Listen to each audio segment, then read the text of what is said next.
for the entire region. A lot of things are happening in the Middle East. People have been talking about that so much lately with everything going on with Ukraine and Russia.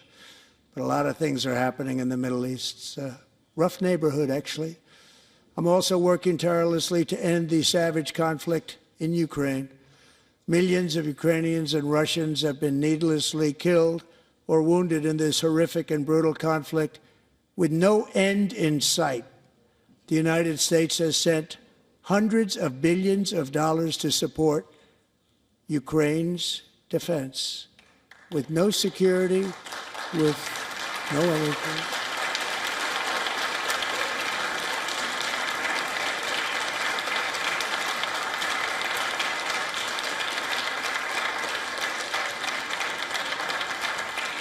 Do you want to keep it going for another 5 years?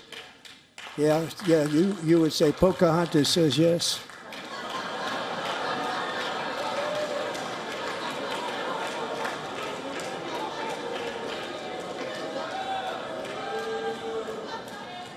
$2,000 people are being killed every single week. More than that. They're Russian young people. They're Ukrainian young people. They're not Americans, but I want it to stop. Meanwhile, Europe has sadly spent more money buying Russian oil and gas than they have spent on defending Ukraine, by far. Think of that. They've spent more buying Russian oil and gas than they have defending. And we've spent perhaps $350 billion, like taking candy from a baby. That's what happened. And they've spent $100 billion. What a difference that is. And we have an ocean separating us, and they don't. But we're getting along very well with them, and lots of good things are happening. Biden has authorized more money in this fight than Europe has spent, by billions and billions of dollars. It's hard to believe that they wouldn't have stopped it and said at some point, come on, let's equalize. You got to be equal to us. But that didn't happen. Earlier today, I received an important letter from President Zelensky of Ukraine. The letter reads, Ukraine is ready to come to the negotiating table as soon as possible to bring lasting peace closer. Nobody wants peace more than the Ukrainians, he said. My team and I stand ready to work under President Trump's strong leadership to get a peace that lasts. We do really value how much America has done to help Ukraine maintain its sovereignty and independence. Regarding the agreement on minerals and security, Ukraine is ready to sign it at any time that is convenient for you. I appreciate that he sent this letter, just got it a little while ago. Simultaneously, we've had serious discussions with Russia and have received strong signals that they are ready for peace. Wouldn't that be beautiful? Wouldn't that be beautiful?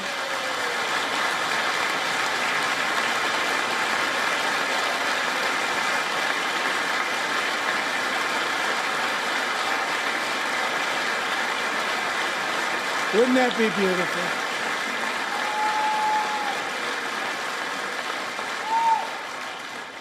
It's time to stop this madness. It's time to halt the killing. It's time to end this senseless war. If you want to end wars, you have to talk to both sides. Nearly 4 years ago, amid rising tensions, a history teacher named Mark Fogel was detained in Russia and sentenced to 14 years in a penal colony. Rough stuff.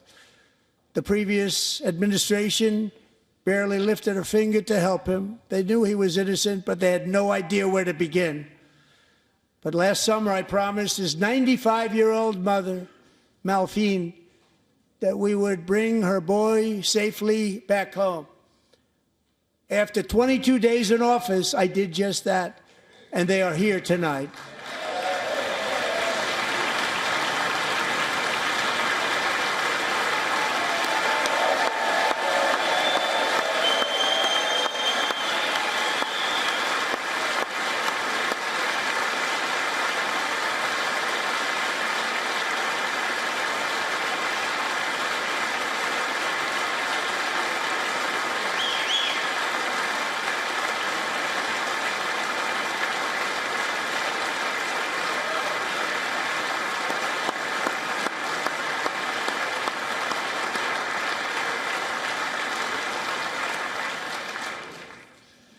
To Mark and his great mom, we are delighted to have you safe and sound and with us.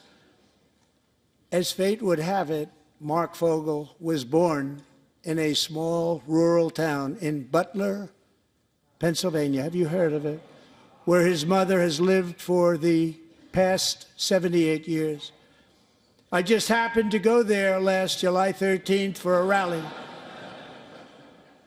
That was not pleasant. And that is where I met his beautiful mom right before I walked onto that stage. And I told her I would not forget what she said about her son. And I never did I? Never forgot. Less than 10 minutes later, at that same rally, gunfire rang out, and a sick and deranged assassin unloaded 8 bullets from his sniper's perch into a crowd of many thousands of people. My life was saved by a fraction of an inch, but some were not so lucky. Corey Comparator was a firefighter, a veteran, a Christian, a husband, a devoted father, and above all, a protector. When the sound of gunshots pierced the air, it was a horrible sound. Corey knew instantly what it was and what to do. He threw himself on top of his wife and daughters and shielded them from the bullets with his own body. Corey was hit really hard. You know the story from there. He sacrificed his life to save theirs. 2 others, very fine people, were also seriously hit. But thankfully, with the help of 2 great country doctors, we thought they were gone and they were saved. So those doctors had great talent. We're joined by Corey's wife, Helen, who was his high school sweetheart, and their 2 beloved daughters, Allison and Kaylee. Thank you.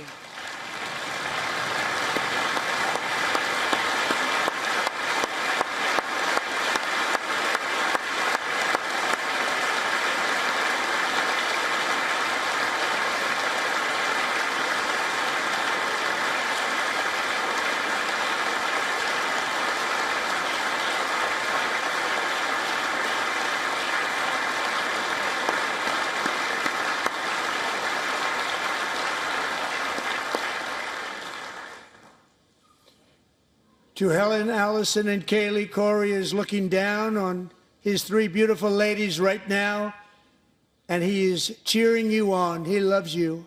He is cheering you on. Corey was taken from us much too soon, but his destiny was to leave us all with a shining example of the selfless devotion of a true American patriot. It was love like Corey's that built our country, and it's love like Corey's that is going to make our country more majestic than ever before. I believe that my life was saved that day in Butler for a very good reason. I was saved by God to make America great again. I believe that. Thank you. Thank you.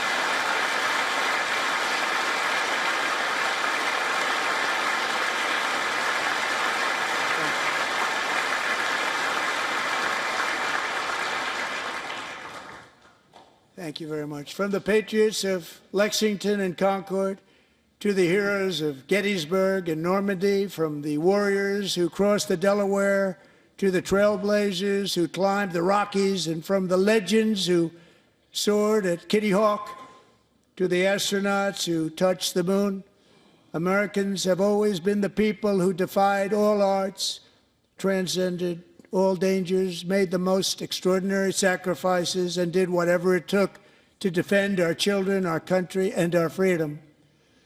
And as we have seen in this chamber tonight, that same strength, faith, love, and spirit is still alive and thriving in the hearts of the American people. Despite the best efforts of those who would try to censor us, silence us, break us, destroy us, Americans are today a proud, free, sovereign, and independent nation that will always be free, and we will fight for it till death. We will never let anything happen to our beloved country, because we are a country of doers, dreamers, fighters, and survivors. Our ancestors crossed a vast ocean, strode into the unknown wilderness, and carved their fortunes from the rock and soil of a perilous and very dangerous frontier. They chased our destiny across a boundless continent. They built the railroads, laid the highways, and graced the world with American marvels like the Empire State Building, the mighty Hoover Dam, and the towering Golden Gate Bridge. They lit the world with electricity, broke free of the force of gravity, fired up the engines of American industry, vanquished the communists, fascists, and Marxists all over the world, and gave us countless modern wonders sculptured out of iron, glass, and steel. We stand on the shoulders of these pioneers who won and built the modern age, these workers who poured their sweat into the skylines of our cities, these warriors who shed their blood on fields of battle and gave everything they had for our rights and for our freedom. Now it is our time to take up the righteous cause of American liberty.